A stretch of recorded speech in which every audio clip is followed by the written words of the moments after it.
డబ్బే. జాగ్రత్త వినాలి. ఈరోజు ఉల్లిపాయలు కొనాలన్నా డబ్బే కావాలి, నూనె కొనాలన్నా డబ్బే, ఇంకా మిరపకాయలు కొనాలన్నా, ఇంకా చాలా సామాన్లు ఉన్నాయి కదా మనం నిత్యంగా వాడే అవసరాలు.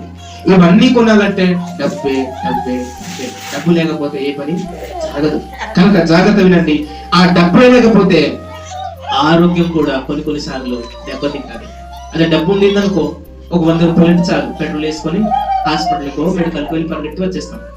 అదే డబ్బు ఉంటే మెడికల్కి వెళ్ళి కనీసం ఒక విలువ ఇచ్చిన లేదా విలువైన ఒక 2 ఇంజక్షన్లు, ఒక 2 మాత్రలు కొనుక్కొని రాగలం. కనుక డబ్బు లేకపోతే మరొక విషయం చెప్తున్నాను, ఒంటరితనంగా మిగిలిపోతాం. అది బైబిల్లో ఒక మాట ఉంది, జాగ్రత్త వినండి.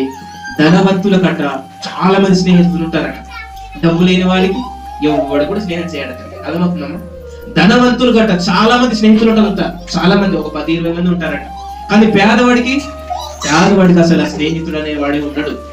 ఎందుకంటే వాడు ఒంటరిగా మగ్గిపోతానే ఉంటాడు, బాధపడిపోతానే ఉంటాడు. కనుక